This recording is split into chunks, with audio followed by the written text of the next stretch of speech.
Hello प्यारे बच्चों, आज हम समझेंगे मोल लता के बारे में। यानी मोल लता क्या होता है, तो इसको इंग्लिश में हम मोलालिटी भी बोलते हैं। सॉरी, ये केमिस्ट्री यानी क्लास 12 में और क्लास 10 में भी होता है। केमिस्ट्री में 2 नंबर का या 3 नंबर का यह आ जाता है मोल लता। तो मोल लता क्या होता है, आप लोग समझने से पहले लाइक और सब्सक्राइब और कमेंट जरूर कीजिए। तो हम इसकी परिभाषा बनाने के लिए हमने एक पात्र बनाया है। इस पात्र को देखो, डिफिनीशन अपने आप याद हो जाएगी।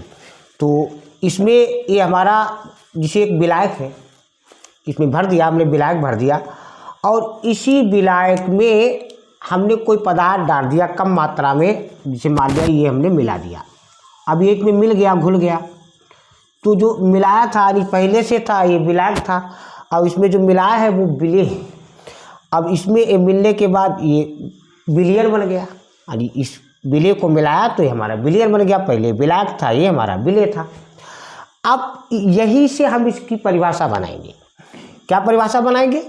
अब ये हमारा विलियन बन गया, तो किसी विलियन यानी कोई भी विलियन हो, इसलिए किसी विलियन बोल दिया। तो किसी विलियन के, और ये जो हमारा विलियन हो है, इसका एक भार है, वजन है। तो किसी विलियन के 1 किलोग्राम विलायक, पहले यहाँ विलायक था, ये मिलाया तो विलियन बना। तो किसी विलियन के 1 किलोग्राम विलायक में उपस्थित यानी विलेय, अब इसी में उपस्थित है विलेय, इसी में घुस गया, इसी के अंदर पहुँच गया, विलायक के अंदर। तो इसी के अंदर जो उपस्थित यानी विलेय के मोलों की संख्या, जो उसके मोल है, उसी संख्या को हम मोल लता कहते हैं। और मोल लता को हम स्मॉल एम से प्रदर्शित करते हैं, कैपिटल एम से नहीं। कैपिटल एम तो मोलरता हो जाएगा, जिसे चिता में एक बिंदु तो चिंता हो जाता है, कहाँ चिता कहाँ चिंता। तो ऐसे ही स्मॉल एम से यानी मोल लता को हम प्रदर्शित करते हैं, कैपिटल एम से मत करना।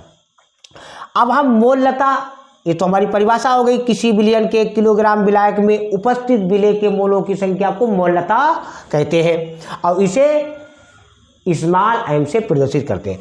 अब मोल लता निकालना है तो हम इसी को देखेंगे। आप इस पात्र को देखिए। अब यहाँ इसमें जो हमारा विलेय मिला हुआ था, विलेय पदार्थ, विलेय कम मात्रा में होता है, तो उस विलेय के मोलों की संख्या यानी उस विलेय के मोल और बटे जो हमारा ये विलायक था, विलायक का पूरा भार यानी उसका द्रव्यमान, उसका मास, तो बटे में यानी उसका द्रव्यमान यानी विलायक का द्रव्यमान, और गुणा में 1000, क्योंकि 1 किलोग्राम में 1000 ग्राम होते हैं।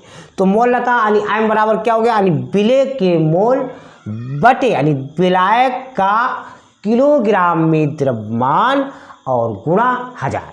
आगे देखिए, आगे यदि विलेय के मोल, हमारा जो इसमें विलेय मिला हुआ था, तो उसके मोल को यानी NB नंबर, NB माना, और मोल और विलायक के, जो विलायक जो है यानी जो हमारा विलेय है, तो उस विलेय के मोल यानी विलेय के मोलों की संख्या, उसको हमने NB माना। आयन और आयन स्मॉल है और बी कैपिटल है, तो NB।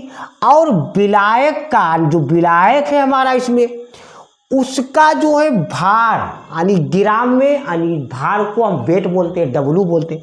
तो W यानी ग्राम में घुला हो कोई विलेय का मोल और विलायक का जो भार है यानी जो वजन है, उसको हमने W माना। तो W ग्राम में, क्योंकि ग्राम में बदलते, ग्राम में घुला हो, तब हमारा हो जाएगा मोल लता M बराबर, क्योंकि यहाँ भी क्या घुला था, नहीं मोल विलेय के, तो वो NB माना, तो NB, और बटे भार कितना था, वजन कितना था, तो वो था हमारा W, और गुणा 1000, क्योंकि 1 किलोग्राम में 1000 ग्राम होते हैं। और या मोल लता की इकाई भी आता है, तो मोल लता की इकाई मोल किलोग्राम, और -1 लगाएंगे, मोल किलोग्राम -1।